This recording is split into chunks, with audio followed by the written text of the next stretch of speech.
ওকে, সবাইকে আবার স্বাগতম। তো আমরা 50 দিনের যে এসইও গাইডলাইনের ক্লাসটা করতেছিলাম, তো সেই ক্লাসের মধ্যে আমরা একটা পোস্টের মধ্যে অথবা যে প্লাগইন ইউজড প্লাগইন দেখিয়েছিলাম, সেই প্লাগইনে আসলে কুকি বিষয় থাকে, সেই বিষয়গুলো আমরা আপনাদের ফিল্ডগুলো দেখিয়েছি। আজ আপনাদের দেখাবো একটা ওয়েব পেজের জন্য, একটা ওয়েবসাইটে একটা ওয়েব পেজকে অপটিমাইজেশন করার জন্য কি কি স্টেপগুলো ফলো করতে হবে সেই বিষয়গুলো নিয়ে আমরা দেখাবো এবং ধীরে ধীরে এগুলো আমরা অপটিমাইজেশন করব।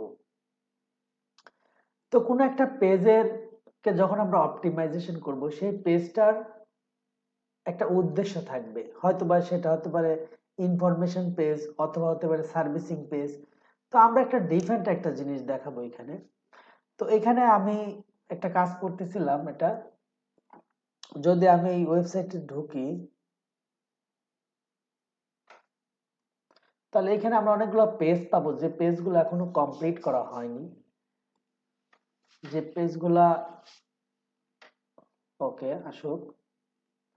তো আমরা এখানে একটা কাজ করব যে আমরা একটা তো যে কোনো একটা পেজের জন্য বা একটা পোস্টের জন্য কি করা হয়, একটা প্রাইমারি কিওয়ার্ড সিলেকশন করা হয়।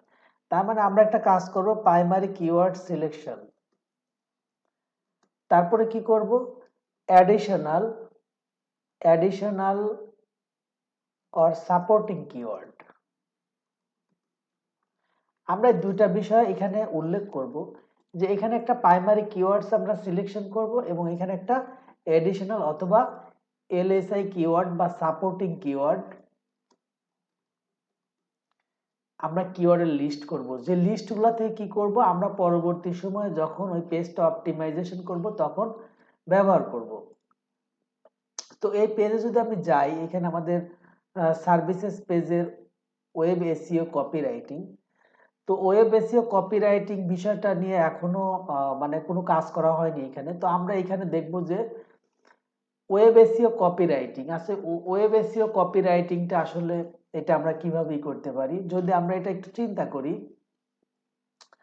তাহলে আমরা যদি লিখি ওয়েব এসইও কপিরাইটিং, তাহলে আমরা কি, আমরা প্রথমে কিওয়ার্ড গুলো রিসার্চ করব। তো কিওয়ার্ড গুলো যখন রিসার্চ করতে যাব, তখন আমরা প্রথমেই যে বিষয়টা দেখব সেটা হলো, আমরা যখন গুগলে কোনো কিছু সার্চ করি বা অন্য কোনো একটা সার্চ ইঞ্জিনে সার্চ করি, তখন আমাদের এই সার্চ করার সময় দেখেন অনেকগুলো জিনিস আমাদের শো করতেছে, এসইও কপিরাইটিং, কপিরাইটার ফিলেন্স, তো এরকম অনেক বিষয়গুলো আমাদের দেখাচ্ছে। এটাকে বলা হয় অটো কমপ্লিট বা অটো সাজেশন কিছু রেজাল্ট। তারপর নিচে যদি আমরা যাই, তো নিচেও আমাদের কিছু এক্সাম্পল দেখাবে, যেমন SEO copywriting example, SEO copywriting service. তো যদি আমরা এসইও কপিরাইটিং যদি আমাদের বা ওয়েব কপিরাইটিং যদি আমরা কোনো একটা সার্ভিস নেই, যদি আমরা এখানে একটা প্রাইমারি কিওয়ার্ড সিলেকশন করি, যে আমরা একটা এখানে কিওয়ার্ড নেব, keyword suppose web SEO copywriting, suppose আমরা এটাই নিলাম। তো এইটা যখন নেব, তখন কিন্তু পাশাপাশি কিন্তু আরো আরো কিছু কিওয়ার্ড চলে আসবে প্রাইমারি কিওয়ার্ডটার সাথে সাথে, বা আমরা এখান থেকে আরো কয়েকটা কিওয়ার্ড নিতে পারি, যে কিওয়ার্ড গুলো পরবর্তী সময় আমরা ব্যবহার করব, বা এসইও কপিরাইটিং। তো এই বিষয়গুলো আমরা দেখতে পারি। তবে এই বিষয়গুলা নেওয়ার আগে এগুলো অ্যাকচুয়ালি গ্রিন কিওয়ার্ড, যে কিওয়ার্ড গুলো সাধারণত সচরাচর মানুষ প্রচুর ব্যবহার করে থাকে। তো ওয়েব এসইও কপিরাইটিং যদি আমরা একটু রিসার্চ করি, এটা সিমরাশ আমি ব্যবহার করতেছি এখানে রিসার্চ করার জন্য। যদি আমরা সিমরাশে যাই, তো সিমরাশে গেলে এইখানে আপনার লেফট সাইড ড্যাশবোর্ডের এইখানে আপনার একটা ইয়ে আছে যে কিওয়ার্ড ম্যাজিক টুল। তো কিওয়ার্ড ম্যাজিক টুল থেকে আমরা দেখতে পারবো একটা কিওয়ার্ডের গতিবিধি, তার মানে ওয়েব এসইও কপিরাইটিং।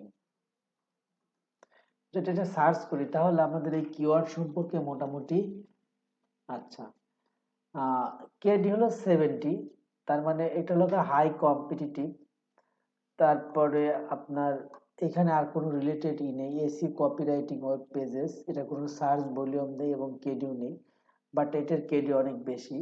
যদি আমরা একটু কপিরাইটিং, ওয়েব কপিরাইটিংটা দেই, ওয়েব কপিরাইটিংটা আমরা ব্যবহার করি, তাহলে এখানে ওয়েব কপিরাইটিং 23, কপিরাইটিং পার আচ্ছা 2, তো এখানে ওয়েব কপিরাইটার, এখানে 23 সার্চ ভলিউম আছে, অনলাইন ওয়েব কপিরাইটিং কোর্স 90।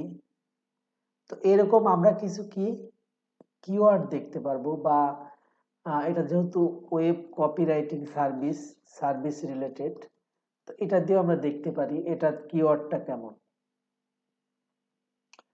আচ্ছা, এটা web design and copywriting service, web copywriting service, এটা 10, কোনো কেডি নেই।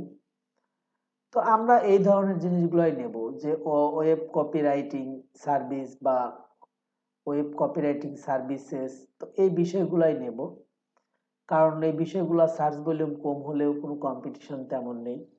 তো এইখানে দেখেন কিছু বিষয় দিছে, broad match, phrase match, exact match, related. তো আমরা রিলেটেড যদি একটু ক্লিক করি তাহলে এখানে কিন্তু আমরা কিছু বিষয় দেখতে পারবো।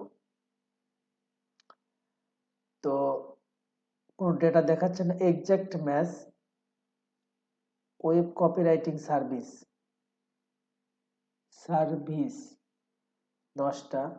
আচ্ছা, এসইও কপিরাইটিং যদি আমরা দেই তাহলে এখানে আমরা আরো কিছু বিষয় দেখতে পারবো, যে এখানে হয়তো আমাদের কিছু অন্যান্য keyword, SEO copywriting 75, SEO copywriting service 260, 28, ওকে আমরা এটা নিতে পারি, এসইও কপিরাইটিং সার্ভিস। তার মানে আমরা প্রাইমারি কিওয়ার্ডটা নিলাম, এসইও কপিরাইটিং সার্ভিস, তার মানে এই সার্ভিসটা আমরা ওই পেজে প্রদান করব।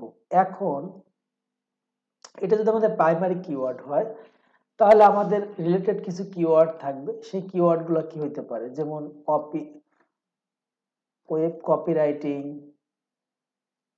ওয়েব এসইও কপিরাইটিং, তারপরে ওয়েব এসইও কপিরাইটিং সার্ভিসেস, তারপরে আরো কিছু বিষয় আসবে, যে কপিরাইটার, কপিরাইটিং ফ্রিল্যান্সার, আমরা এখানে সার্চ করি কপিরাইটিং ফ্রিল্যান্সার। তো আমরা এখানে দেখতে পারবো যে কপিরাইটিং ফ্রিল্যান্সার বা এজেন্সি, অ্যামাজন কপিরাইটিং ফ্রিল্যান্সার, আচ্ছা এটা সার্চ ভলিউম নেই। তারপরে বিকাম কপিরাইটিং ফ্রিল্যান্সার, আচ্ছা এটা দরকার নেই। কপিরাইটিং ফ্রিল্যান্সার না দিয়ে কপিরাইটিং এজেন্সি যদি দেই তাহলে হয়তো বা আমরা এজেন্সির বিষয়ে কিছু জানতে পারবো। আচ্ছা, এইখানে টেকনোলজি কপিরাইটিং এজেন্সি বা কপিরাইটিং এজেন্সি, হ্যাঁ এটাও নিতে পারি আমরা সাপোর্টিং কিওয়ার্ড হিসেবে, কপিরাইটিং এজেন্সি। তারপরে আপনার SEO copywriting agency, copywriting company. তো এরকম ভাবে কি করতে পারি, আমরা কিছু রিলেটেড কিওয়ার্ড গুলো নেব বা এলএসআই কিওয়ার্ড নেব, এবং এই কিওয়ার্ড গুলো যখন লিস্ট করা হয়ে যাবে, একটা প্রাইমারি কিওয়ার্ড থাকবে, সেই প্রাইমারি কিওয়ার্ডের পাশাপাশি আমরা যে রিলেটেড কিওয়ার্ড গুলো নিছি, এই কিওয়ার্ড গুলো আমরা কি করব, অনসাইট অপটিমাইজেশন যখন করব একটা পেজের জন্য, তখন সেই পেজটার আমরা অ্যানালাইসিস করব, বা সরি ওই পেজটাতে আমরা কি করব, এই ইনফরমেশনগুলো ইনপুট করব এবং তারপরে এই পেজটা আমরা অপটিমাইজেশন করব। এখন যে কোনো একটা সার্ভিসের জন্য যখন আপনি নেবেন তখন আপনি এইভাবে লিস্ট করে নেবেন, এবং যখন কন্টেন্ট লিখবেন তখন এই ওয়ার্ডগুলো সেই কন্টেন্টের ভিতরে ব্যবহার করার চেষ্টা করবেন।